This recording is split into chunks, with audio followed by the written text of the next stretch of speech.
오늘은 궁녀 당신이 몰랐던 사실 이야기들입니다. 시작하기 전에 이제부터 몰랐던 사실 카테고리는 없어지고 유돈노 스토리라는 채널에 업로드됩니다. 예를 들어 김두한이라는 주제로 이야기를 하면 당신이 몰랐던 이야기 채널에는 김두한의 인생이나 북해 오물 투척 사건 같은 이야기 혹은 김두한이 한국 역사와 당시 사회에 미친 영향들에 대해서 이야기를 하고 유돈노 스토리라는 채널에는 김두한 당신이 몰랐던 사실 이야기들로 흥미롭고 재밌는 그리고 몰랐을 만한 것들 위주로 구성을 했습니다. 조금 가벼운 느낌이죠. 유돈노 스토리 채널의 주제들은 지금 채널 플러스 알파입니다. 역사나 이야기들 그리고 브랜드와 인물은 물론이고 조금 더 사사로운 것들도 재밌다면 다루죠. 유돈노 스토리 채널의 링크는 댓글과 영상 상세 정보에 게시해 놓았습니다. 말이 너무 많았네요. 그럼 궁녀 당신이 몰랐던 사실과 이야기들 시작해볼까요? 궁녀는 꼭 처녀여야 했습니다. 금삼이단 아직 금실이 찢어지지 않았다는 뜻으로 금삼이단이 인정된 여인만 궁녀가 될 수 있었죠.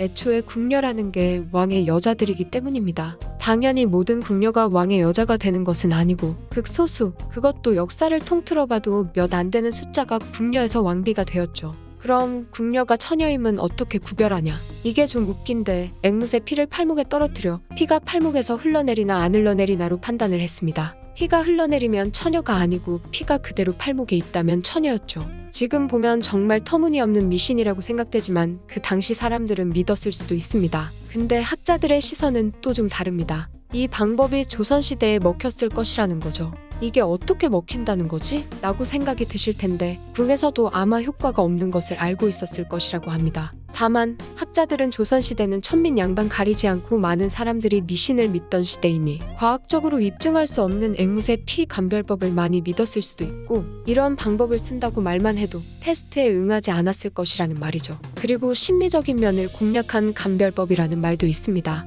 만약 경험이 있는 여자가 테스트를 받는다면 긴장해서 팔이 떨려 피를 흘릴 것이라는 말이죠. 궁녀의 보수는 월급제였습니다. 의전 옷값, 선반밥, 상료 봉급 등이 다 합쳐져 월급이 되었죠. 이렇게 보니 지금 공무원 월급 제도랑 상당히 비슷한 것 같기도 하네요. 선반은 식사를 뜻하는 말입니다. 지금 식비 개념이죠. 상료는 우리가 생각하는 월급 개념인데 돈 대신 쌀이나 콩과 북어를 주었습니다. 의전은 옷값이고 1년에 2번 지급되었죠. 궁녀 중에서 가장 높은 월급을 받는 직급은 제조상궁이었습니다. 제조상궁은 각 처소에 있는 모든 궁녀를 통솔하는 궁녀였죠. 보통 나이가 많은 사람을 뽑았는데 나이가 많더라도 궁녀들의 얼굴이기 때문에 얼굴도 보았습니다. 그리고 당연히 통솔하는 역할이기 때문에 리더십을 많이 받죠.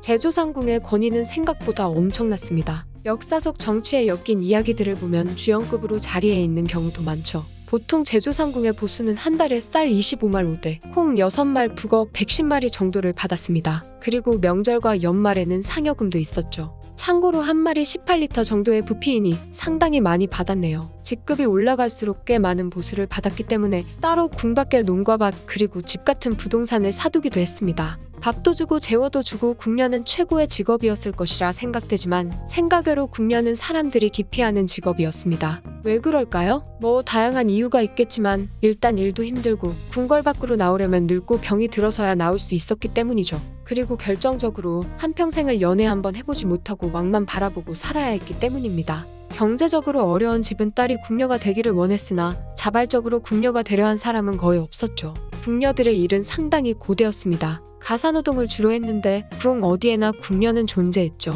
왕과 왕비가 잘 때는 옆에서 깨 있어야 했고 사소한 바느질부터 음식과 양육, 빨래부터 잔치와 궁중의식 같은 모든 노동을 하였죠. 그리고 직급이나 맡은 업무에 따라 달랐지만 교대 근무나 3교대가 기본이었습니다. 특히 지밀라인이라는 상전의 침실을 지키는 궁녀는 12시간씩 교대 근무를 했죠. 궁녀에 대해 착각하는 사실 중 하나가 궁녀는 죽을 때까지 밖을 못 나간다는 것인데 궁녀도 궁 밖을 나갔습니다. 다만 늙거나 병들었을 때 혹은 특이한 경우에만 궁 밖을 나갈 수 있었죠. 나라에 가뭄이 들거나 어려운 일이 생겼을 때 여자들의 한이라는 이유로 출궁한 경우도 있습니다. 그리고 궁 안에서 누군가가 죽는 것을 기피했기 때문에 늙어서 죽기 전에 내보냈죠. 궁녀는 나가서도 왕의 여자이기 때문에 결혼은 할 수 없었습니다. 하지만 본능을 막기는 힘들죠. 일탈은 어느 시대 그리고 어디에나 존재했습니다. 궁녀는 원칙적으로 임금 이외의 남자와는 관계를 가질 수 없었었죠. 하지만 인간의 기본적인 욕구를 역행하는 법은 지켜지기가 힘듭니다. 궁녀 그리고 무수리까지 관계를 가질 수 없었고 어길 시에는 상당히 큰 벌을 받았지만 무수한 일탈 사례가 존재하죠.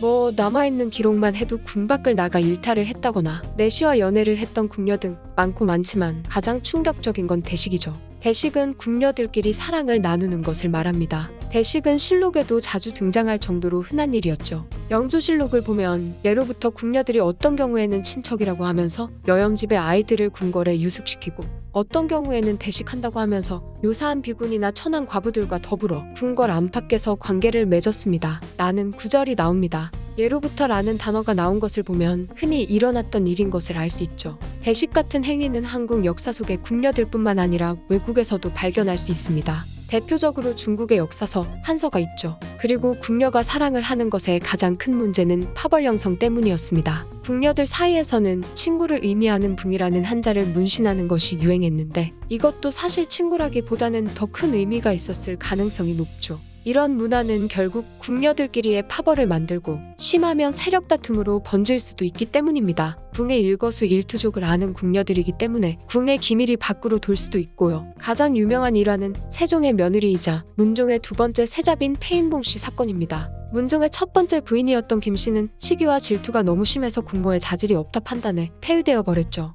그래서 들어온 두 번째 부인이 폐인봉씨입니다. 하지만 폐인봉씨도 얼마 안가 폐위되고 마는데 이유가 이 대식 때문이었죠. 폐인봉씨는 여종이었던 소쌍이라는 여인과 밤을 같이 보냈습니다. 비밀로 하고 싶었던 둘과 달리 이 이야기는 퍼지고 퍼져 세종한테까지 가게 되죠. 세종은 소쌍을 불러 직접 이야기를 들었고 이 이야기는 실록에도 소개되어 있습니다. 내가 중군과 더불어 소쌍을 불러서 그 진상을 물으니 소쌍이 말하기를 지난해 동짓날에 빈께서 저를 내전으로 불렀는데 다른 여종들은 모두 지게문 밖에 있었습니다. 저에게 같이 자기를 요구함으로 저는 이를 사양했으나 빈께서 윽박지르심으로 라는 내용으로 기록되어 있죠. 보통 이런 궁녀들끼리의 연애 사건은 감찰상궁이 궁녀 하나하나를 뒷조사해 밝혀냈습니다. 앞에서 궁녀가 되기를 다들 기피했다고 말씀드렸죠. 가난한 백성들은 딸이 궁녀가 되기를 바랬던 경우도 있지만 자식을 아끼는 대부분의 부모들은 아이를 궁녀로 보내지 않았습니다. 일이 힘든 것도 있지만 평생 사랑 한번 못 해보고 늙어서 혹은 병에 걸려서야 궁 밖으로 나왔으니까요. 보통 10년에 한 번씩 궁녀를 뽑았음에도 수유를 충당하지 못할 정도였습니다. 그래서인지 궁녀는 보통 궁녀들 집안의 친척 아이들 혹은 기녀의 딸이나 심지어는 관청에 딸린 여자 노비들 중에서 뽑았죠.